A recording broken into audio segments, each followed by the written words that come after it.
Well, folks, we are back for another sermon Afterthoughts. Pastor Yeah. Paul preached on Sunday for, what was the title of your sermon? Title was When God Calls, Answer. That's probably good Yeah. advice. Yeah, it sure is. Yeah, Yeah. fantastic. So you were from Luke, is it chapter 2, right? Luke chapter 1, actually. Chapter 1, excuse Yeah. me. Chapter 2 is the shepherds and Yeah, that's all right. of that. That's right. Luke So- chapter 1. There's two great prayers in Luke chapter 1. The Catholic Church has them, especially noted in Latin. The Magnificat, which is Mary's prayer, and then the Benedictus, which is Zechariah's prayer. There you go. And I can't pronounce the third prayer, which is that of Simeon in Luke chapter 2. But we'll make sure that Garth does that for you. Perfect. Yeah, we'll get his notes. Yeah. Yeah. So fantastic. and it's a great prayer. It's if you were to follow that really in terms of Benedictus, is which you get or benediction from, you see a wonderful pattern there. First of all, that when we close off or have this time of a great happening with God, that there's that time of praise. Praise given to God for what He has accomplished, an acknowledgement given to God for the blessings of the past, His work in the past, and now to thank God for His working in our lives right now and the new direction that He's given. And that's sort of if you want an ideal pattern for a benediction, it's that praise, remembrance, thanksgiving, and forward looking. We're sent out into a world to do mission, and so it's a very appropriate thing to look at, especially Christmas coming at the end of a year, and looking back and saying, "Oh God, you've been so good to us, and you've done this in the past, and you are providing for us here in the present, and you've got a wonderful future ahead of us." And what a way to have one of the ending sermons of the year on. Okay. Yeah, absolutely. Absolutely. We last week we had talked about the contrast of Mary's reaction to Yeah. This is going to happen. This blessing of being the mother of Christ. This is what you are called to. And she said, "May it be to me as you have Yeah. said. I am the Lord's servant." And then Zechariah. Yeah. What was his response? His response wasn't really. It was. I don't know about this. I know I'm pretty old, and my wife's even older or something. And like he had his. What came out of Zachariah's response was a disbelief. Yeah, you can say that, but this but. It's not actually there in the words or anything, but it's a but reaction, and it's this hesitancy with what God is saying to Zechariah.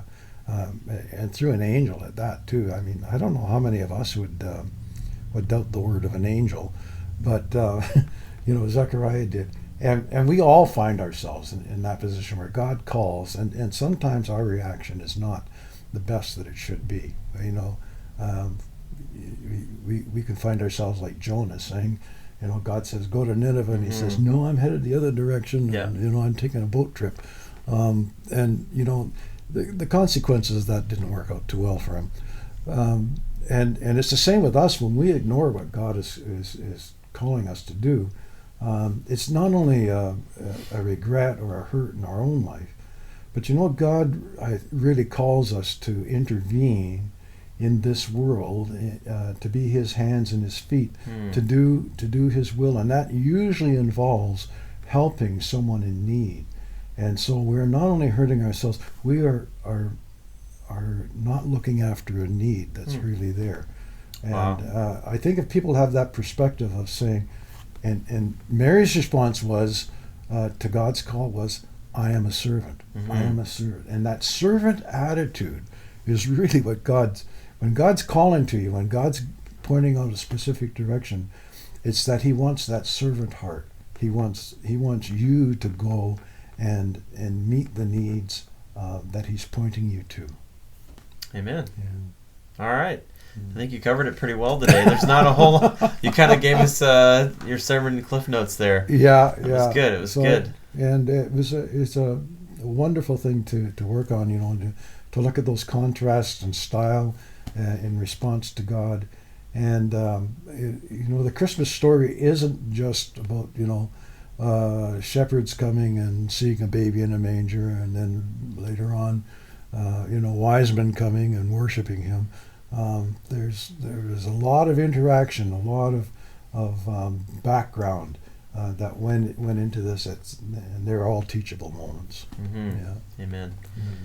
So you had a good youth group meeting last Wednesday night, and this week, tell us what you're doing.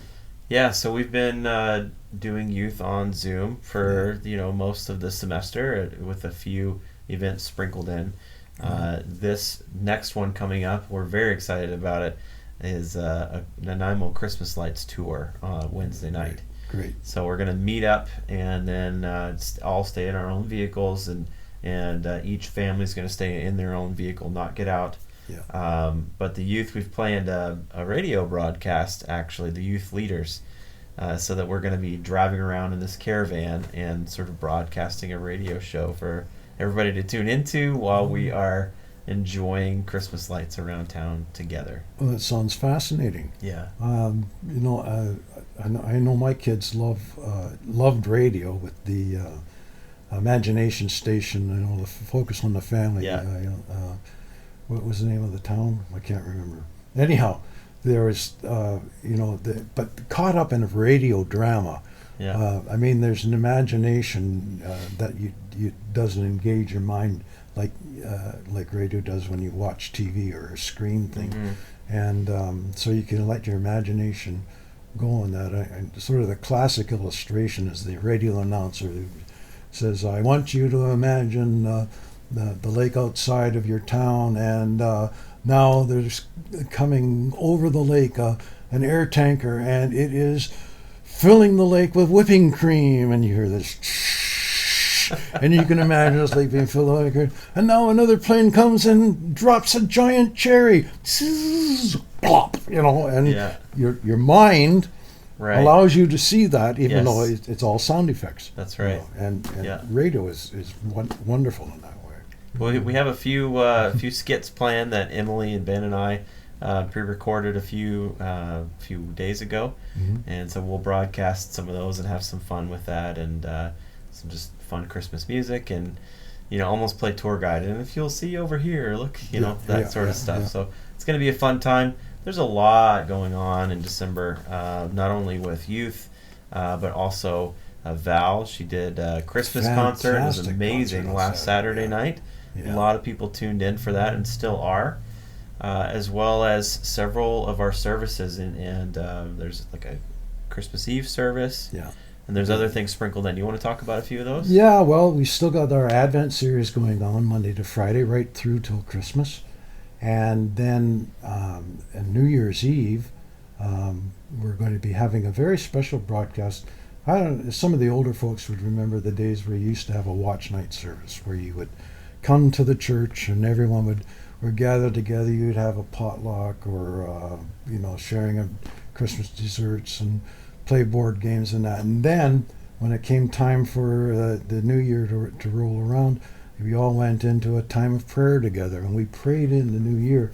Well, we can't do that physically now, but we've done up a little tool for you, and we call it the Hour for Power, and it's designed to help you in spending an hour with God. Now, we're not going to take up a whole hour in that broadcast, but we're just going to present the tool for you to be able to use and to divide an hour into 5-minute segments, and each of those segments will be introduced with a familiar hymn or chorus.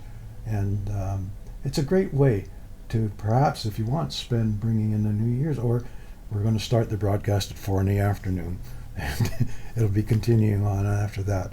But just folks to bring in the new year with a special time of prayer, prayer for your own needs and prayer for our church's needs as well. Yeah. Great. So Christmas Eve service is another thing that's going to happen. Yeah, and Val is working on that right now. She's in recording and helping segment that broadcast together. So you'll be able to watch it from 4 in the afternoon on Christmas Eve, and lots of special music, good old-fashioned carols, short devotional. I know because I did it. So it's a short devotional for for all of you to sort of open up our hearts and point us towards what Christmas is really all about. And then, of course, closing off with our traditional Silent Night. So if you hadn't had a chance to sing Silent Night yet, that opportunity is coming on Christmas Eve. And then our last service of the year would be December 27th. We're going to have our friend Steve Thiessen with us to conduct that service, bring us the message that will close out the year 2020. And we look forward to a great year 2021. Yeah, it's coming soon. Yeah. It's coming soon. Well, we're. I guess this is the last broadcast of the sermon Afterthoughts for 2020. For 2020, and we'll be back in the new year. We will. So we're going to be taking a little pause on a few things coming up over the holiday break. Yeah. And we'll be back in the new year. Good. All right. Remember, you are loved. Goodbye, everybody. Bye.